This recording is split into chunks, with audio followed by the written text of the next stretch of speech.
Well, one thing I've learned about being right here in the Redison Hotel, it's uh, like a microcosm of the world, basically yeah. indigenous peoples. So you Okay. have indigenous peoples from Africa, from Indonesia, from Yeah. Oh, yeah. Latin the America, Arctic, yeah. South America, That's North America. Yeah. So it's really amazing, Yeah. and the stories that I hear from you all are common Yeah. because you are threatened by the dominant culture and marginalized, and your voices are not heard. That's right. That's right. That's why I work in Asia Indigenous People Pact. We find support, networking, like solidarity. I come to international meeting or UN conferences. I found similarity in our struggle. We want to protect our rights. We want protection of our indigenous rights. We want recognition as indigenous people. I find very warm friendship among these global indigenous people caucus. We help each other. In Taiwan, I do not find that. All I found is cruelty, hostility, discrimination, racism against my people. So I really hope Taiwan government wake up, because Taiwan government is asking allies they want to engage in UN agency. They say they are denied in the international community. But you are denying the Pingpu people, and it's a hypocrisy. We are being denied you, and yet you are saying you should clean your own house before you come to the international community and saying how Taiwan is being excluded. My people, myself, my family, very directly feel I'm being excluded, I'm being denied in Taiwan. We're marginalized so severely. Our language is almost a loss. I'm very seriously telling the world, and thank you, Mr. Gong here, give me an opportunity that many people don't understand, don't hear about this problem. You give me an opportunity to let the world know about this issue, our not being recognized and government deny our existence. They don't even, in the textbook they say there used to be Pingpu people groups, but they have disappeared, or they say they have assimilated, or they no longer exist. My father can still speak language. I'm learning the language. We still have our culture. We still practice the traditional. We have this called Kanten Zaobio. It's our traditional harvest festival. Our practice is still there. How can government deny that we don't exist? So it's a travesty of very much of Taiwan say they are democratic progressive, but it's denial of its own people. So I want the world to know this and stop the racism and recognize Indian people. My right, Indian people rights in Taiwan. Please, Taiwan government, wake up, and Pingpu people most severe affected. And I really must say it's very sad that a lot of people really said I consider I'm a young generation. Most of the elder with Pingpu recognized identity, they are very old now, like 70, 80. If they die off, I may be the very last generation of my clan with any kind of link to, say, the past or traditions. After me, How about the younger generation, your generation? Yeah, next no, generation. totally. If Are they become my generation more that westernized, yeah, will be totally we're extinct. This is a government society negligence. They don't care. They're pushing us toward extinction. I have warned them.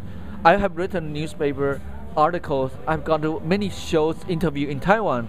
We make protest in the street many times. Government still don't care. Legislators have no interest. They're pushing us to extinction. It's a very sad, a very cruelty. So I want to say that is unfortunately, I'm in my 40s. But the younger generation, I'm sorry, they do not have language. They don't learn the culture because they are in a society that speak the Taiwanese language. They go to school. They are learning Mandarin Chinese. There's no link to the Pingpu, our people's past and the tradition. They are forced in a system that imposes a value system that you are Chinese or you are Taiwanese people, but they don't say anything about Pingpu people. So people younger than my generation, they really have very difficult to have any understanding or linking, say they are Pingpu people. Their identity is not there. And I having said that, it's also Taiwan is a very they follow the U.S. and Japanese development model. Everything is geared toward pro-development, pro-economic. People go, they go to school, they go to Japan or U.S. or for their education. So westernized very much, but also the fact is Taiwan is also one of these used to be at least fourth tiger, economic tiger. So government is pushing everything industrialization. They are very much lacking in protection of indigenous people rights, ethnic people's rights. So they don't think of nothing about protecting like us. Are very threatened near extinct language and culture like Pingpu people. The UN knows, the world knows, but only Taiwan government they push out. They don't care about our survival.